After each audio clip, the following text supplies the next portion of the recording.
Hello defence lovers, आज की top headlines कुछ इस प्रकार है। दुनिया की कोई भी ताकत एलएसी पर इंडियन ट्रूप्स को पेट्रोलिंग करने से नहीं रोक सकती है। भारतीय सेना पर मनोवैज्ञानिक दबाव बनाने के लिए चीनी सेना ने एलएसी पर लगाए हैं loud speaker. Indian navy warships की कांस्टेंट ट्रैकिंग को देखकर चाइनीज रिसर्च वेसल वापस चीन लौटी। आज जम्मू कश्मीर में सिक्योरिटी फोर्सेस को मिली एक बड़ी सफलता और पाकिस्तान के लिए जासूसी करने के आरोप में गिरफ्तार किया गया है एमईएस के एक एम्प्लॉय को।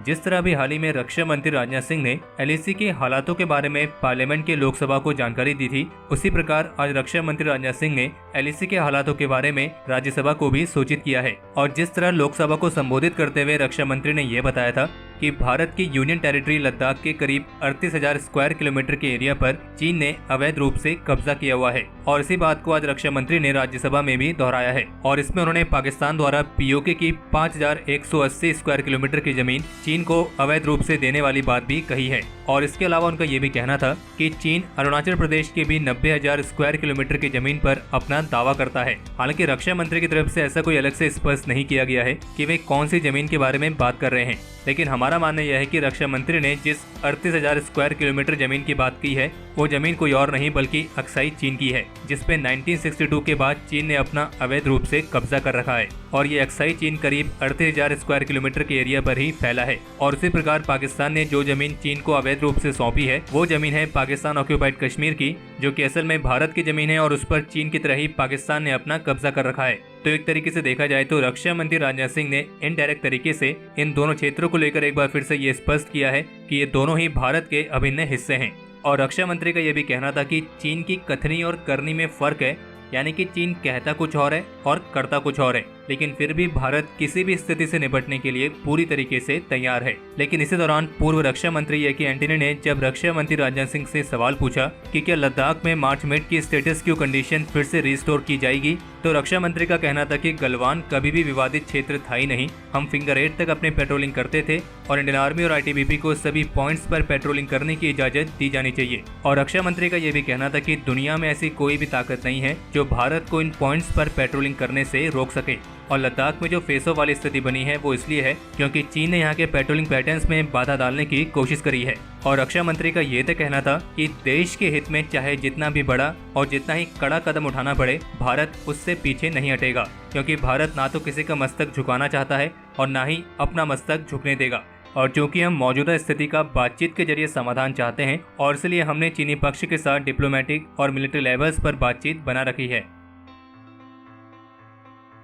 चीन की तरफ से उनका प्रोपेगेंडा वॉरफेयर जारी है और इसी के तहत अभी हाल ही में चीनी सेना ने एलएसी पर अब लाउड स्पीकर लगा दिए हैं ताकि इनके जरिए प्रोपेगेंडा फैलाया जा सके और भारतीय सैनिकों का मनोबल गिराने की कोशिश की जा सके। लेकिन चीनी सेना के इस जवाब में भारत ने भी अपनी तरफ से लाउड स्पीकर लगा दिए हैं और सोर्सेज का कहना है कि चीन ने ये लाउड स्पीकर लगाने वाली हरकत फिंगर 4 पे की है, जिस पर चीनी सेना भारतीय सेना के लिए पंजाबी गाने चला रही है। और एक तरीके से देखा जाए तो चीनी सेना इस तरह की हरकत से एक साइकोलॉजिकल प्रेशर बनाने की कोशिश कर रही है, लेकिन भारतीय सैनिकों की चीनी सैनिकों की इस हरकत पर बिल्कुल अच्छी तरीके से नजर है और चीनी सेना के इसी प्रोपेगेंडा के खिलाफ भारतीय सेना ने भी एक लाउड स्पीकर लगा दिया है। और बता दें कि फिंगर एरिया में भारत और चीन के बीच तनाव काफी चरम स्तर पर है और जबकि पिछले 10 दिनों में जो फायरिंग वाली 4 घटनाएं हुई हैं, उनमें से एक घटना 8 और 9 सितंबर को इसी एरिया पर हुई थी। और जानकारी के मुताबिक चीनी सेना ने एक लाउड स्पीकर अपने मोल्डो गैरिसन में भी लगा रखा है और जिसमें वे भारत विरोधी भाषण चलाता है और ऐसा इसलिए ताकि भारतीय सैनिकों में असंतोष की भावना पैदा की जा सके।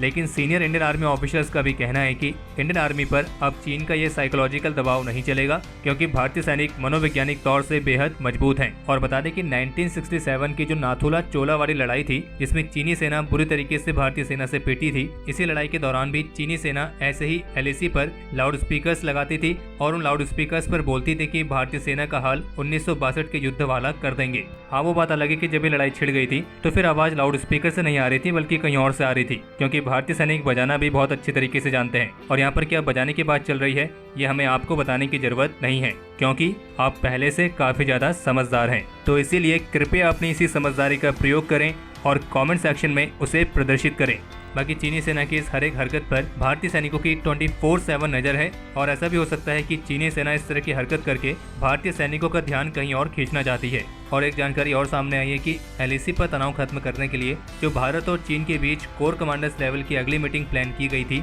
उस मीटिंग की एजेंडा और डेट को लेकर अभी तक चीन की तरफ से कोई भी कंफर्मेशन नहीं दिया गया है और चीन की इसी खामोशी को देखते हुए लद्दाख पर तैनात ट्रूप्स को और अलर्ट कर दिया गया है। और इसके अलावा एक रिपोर्ट ये भी है कि केंद्र सरकार ने नेशनल साइबर सिक्योरिटी कोऑर्डिनेटर के तहत एक एक्सपर्ट कमेटी को स्थापित किया है जो उन रिपोर्ट्स को स्टडी करेगी जो अभी कुछ ही दिन पहले रिलीज हुई थी और जिनमें यह बताया गया था कि एक चाइनीज बेस्ड कंपनी भारत की कई मशहूर हस्तियों पर डेटा माइनिंग कर रही है, जिनमें भारत के राष्ट्रपति, प्रधानमंत्री, चीफ जस्टिस ऑफ इंडिया और ऐसे ही अन्य गणमान्य व्यक्ति शामिल हैं। और इसलिए ये पैनल इन रिपोर्ट्स को स्टडी करेगा, इनके इम्प्लीकेशंस को इवेल्युएट करेगा और इस चीज का आकलन करेगा कि इसमें किसी कानून का उल्लंघन हुआ है या नहीं और फिर 30 दिन के अंदर अपनी रिकमेंडेशंस पेश करेगा।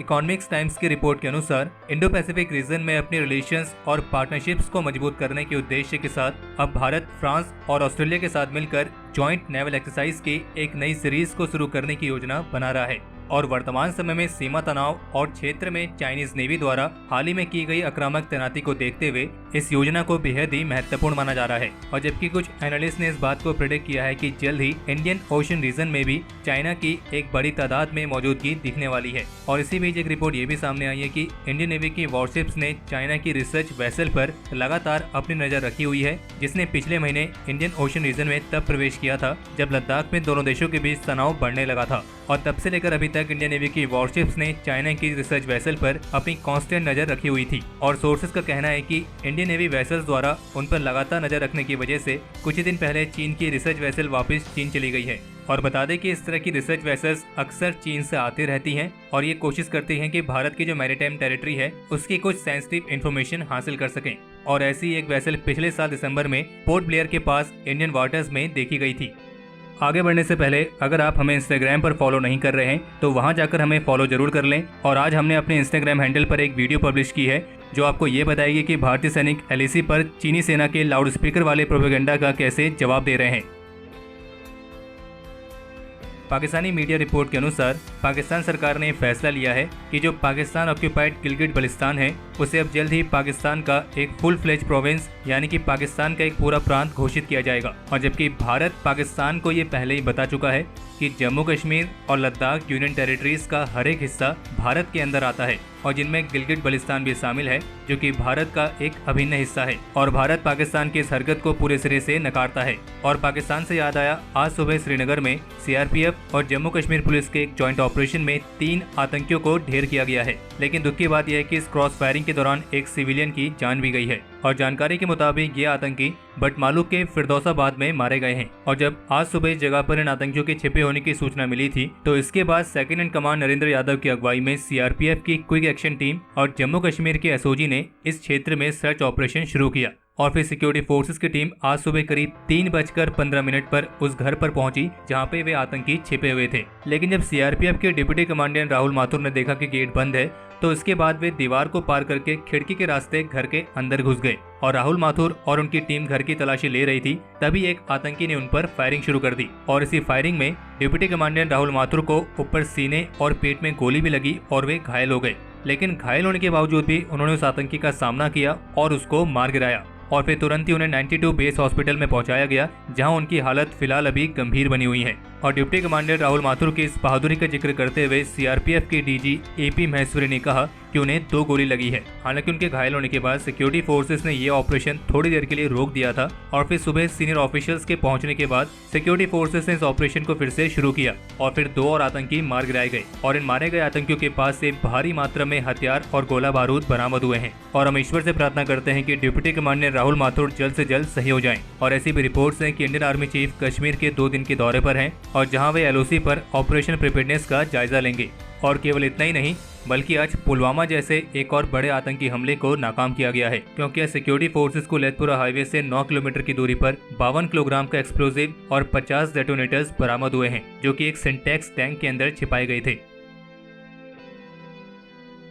नीति आयोग मेंबर और former DRDO chief VK Saraswat का कहना है कि आने वाले समय में small satellites global space sector को डोमिनेट करेंगी और इसलिए इस बात की उम्मीद है कि 2027 तक करीब 7,000 स्मॉल सैटेलाइट्स को लॉन्च किया जाएगा, जिनकी टोटल वैल्यू करीब $38 बिलियन तक होगी, यानी कि 2.7 लाख करोड़ रुपए। और इसलिए इस तरह की स्मॉल सैटेलाइट्स की इंपॉर्टेंस को देखते हुए ISRO small satellite launch vehicles को लॉन्च करने की योजना बना रही है, जो कि स्मॉल और नैनो सैटेलाइट्स को लॉन्च करने के लिए इस्तेमाल होंगे। बाकी इसके अलावा एक रिपोर्ट ये भी है कि Lucknow based Indian military intelligence के स्पेसिफिक इनपुट्स के आधार पर हरियाणा पुलिस की स्पेशल टास्क फोर्स ने बुधवार को महेश कुमार नाम के एक सिविलियन डिफेंस एम्प्लॉय को पाकिस्तान के लिए जासूसी करने के आरोप में गिरफ्तार किया है। और महेश कुमार, जो कि मिलिट्री इंजीनियरिंग सर्विसेज में काम करता था, और इस पर आरोप है कि फेसबुक में पाकिस्तानी एजेंसी द्वारा हनी ट्रैप होने के बाद इसने पाकिस्तान को कुछ क्लासिफाइड इन्फॉर्मेशन पास की हैं और रिपोर्ट्स के मुताबिक वो इन्फॉर्मेशन डिफेंस रिलेटेड है। और इस व्यक्ति को ऑपरेशन मैडम जी के तहत गिरफ्तार किया गया है, क्योंकि महेश कुमार ने पाकिस्तान मिलिट्री की जिस वर्किंग वुमेन को इन्फॉर्मेशन पास की है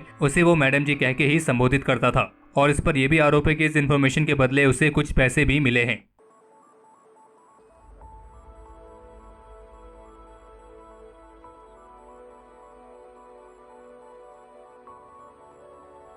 तो हमारे आज के इस एपिसोड के लिए इतना ही, और अगर आप इस वीडियो को यहाँ तक देख चुके हैं तो इसे लाइक करे बिना कहीं ना जाएं। बाकी इस एपिसोड को लेकर आप अपने सजेशंस और क्वेरीज कमेंट सेक्शन में शेयर कर सकते हैं, और अगर आप उनमें से हैं जिन्होंने अभी तक इस चैनल को सब्सक्राइब नहीं किया है तो इस चैनल को सब्सक्राइब करना ना भूलें।